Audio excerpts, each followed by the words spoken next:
Assalamualaikum warahmatullahi wabarakatuh.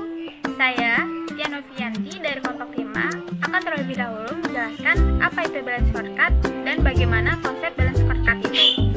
Balance scorecard adalah suatu sistem manajemen penilaian dan pengambilan secara cepat dan tepat serta memberikan pemahaman kepada manajer tentang kinerja bisnis. Prinsip dasar dari balance scorecard ini adalah titik pandang penilaian sebuah perusahaan tidak lagi hanya dilihat dari segi finansialnya saja, tetapi juga ditambahkan dengan ukuran-ukuran perspektif lainnya, seperti perspektif pelanggan, perspektif bisnis internal, dan perspektif pembelajaran dan pertumbuhan. Konsep balance scorecard ini didasarkan pada asumsi bahwa efisiensi penggunaan modal investasi tidak lagi menjadi penentu tunggal untuk keunggulan kompetitif, tapi faktor seperti modal intelektual, penciptaan pengetahuan, atau orientasi pelanggan yang sangat baik menjadi faktor-faktor penting juga. Dengan adanya konsep balance scorecard itu akan terus memelihara dan memberikan kemajuan perusahaan sesuai dengan visi misi perusahaan. Terima kasih. Selanjutnya akan dilanjutkan dengan teman saya bernama Afifah. Assalamualaikum warahmatullahi wabarakatuh. Kenalkan, nama saya Nur Afifah dari kelompok 5. Di sini saya akan menerangkan tentang penerapan dan penggunaan balance scorecard. Di sini saya akan menggunakan contoh PT Indofood CBP Makmur Tbk, di mana perusahaan ini telah menggunakan balance scorecard dengan langkah-langkah sebagai berikut. Yang pertama yaitu penilaian dari dasar organisasi. Dasar organisasi di sini terdiri dari visi, misi, dan tujuan. Adapun visi dari perusahaan ini yaitu menjadi total food solution company, dan misinya yaitu untuk menghasilkan kualitas tinggi, inovatif, dan terjangkau. Adapun tujuannya salah satunya yaitu mengurangi biaya transportasi, dan yang terakhir caranya yaitu berperan serta dalam pelestarian lingkungan hidup, meningkatkan kesejahteraan masyarakat. Terima kasih. Assalamualaikum warahmatullahi wabarakatuh. Nah, di sini saya Denny Saputro dari kelompok 5 akan menjelaskan tentang 4 perspektif dari BSC. Yang pertama yaitu perspektif keuangan, di mana perspektif ini menggambarkan tentang prestasi sebuah perusahaan yang diukur dari keuangannya baik ataukah buruk. Nah, yang kedua adalah perspektif pelanggan, di mana perspektif ini menggambarkan tentang kepuasan pelanggan terhadap pelayanan, harga, distribusi dari suatu perusahaan. Nah, yang ketiga adalah perspektif bisnis internal, di mana perspektif ini adalah proses internal yang memberikan nilai terhadap pelanggan dan pemilik perusahaan.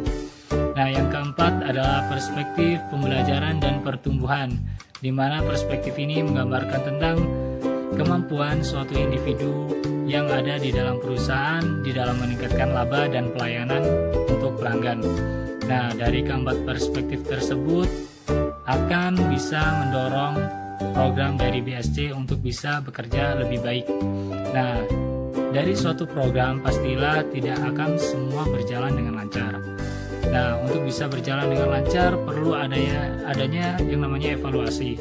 Nah, evaluasi kerja ini bertujuan untuk mengukur seberapa efektif, seberapa meningkat, dan seberapa maju suatu perusahaan ketika sudah melakukan program BSC tersebut di dalam perusahaannya.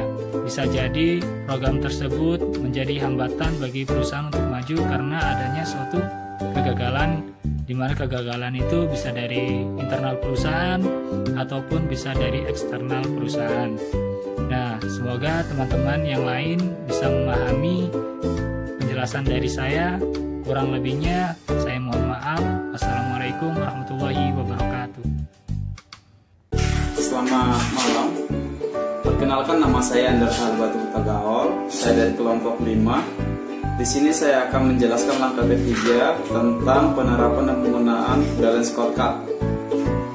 Di langkah ketiga ini yaitu menguraikan strategi bisnis ke dalam komponen yang lebih spesifik atau kecil. Di sini tuh kita ketahui ada 3 strategi, yaitu strategi penetrasi pasar, yang kedua strategi pengembangan pasar, yang ketiga strategi pengembangan produk.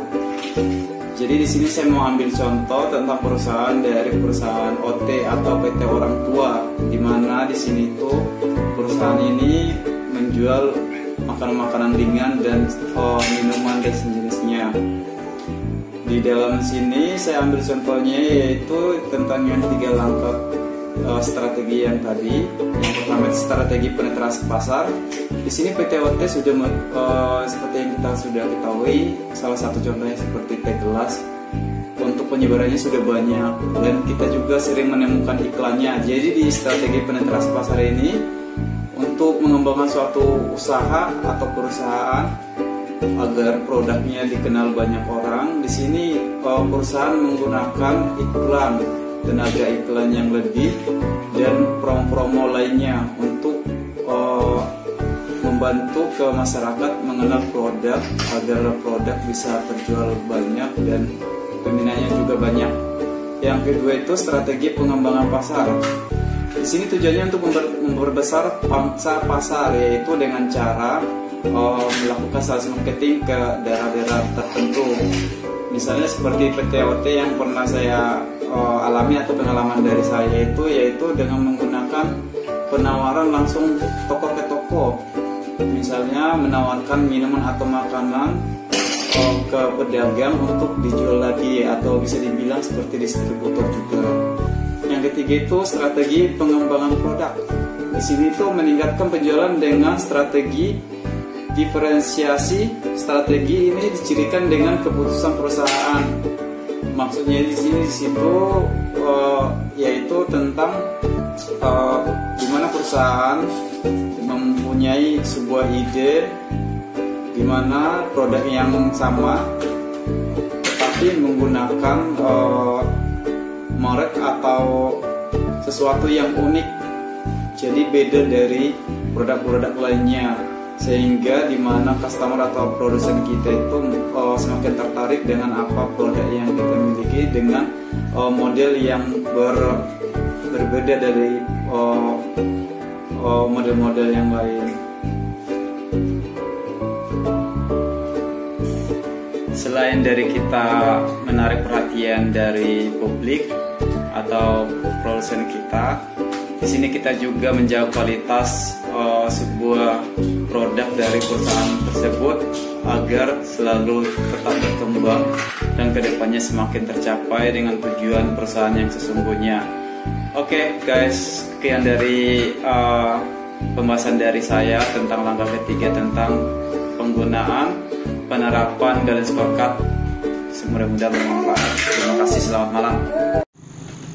Assalamualaikum warahmatullahi wabarakatuh. Gimana kabarnya, pada sehat? Semoga kita terjauhkan dari sekarang itu marak ya, COVID-19. Kita harus waspada.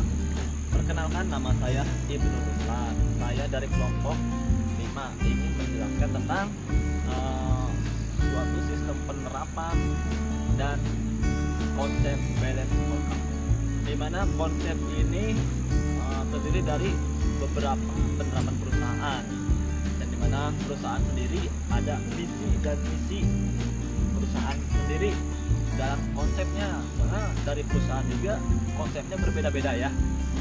Dari konsep tersebut kita juga akan menjelaskan tentang suatu penerapan balance scorecard dari sebuah perusahaan.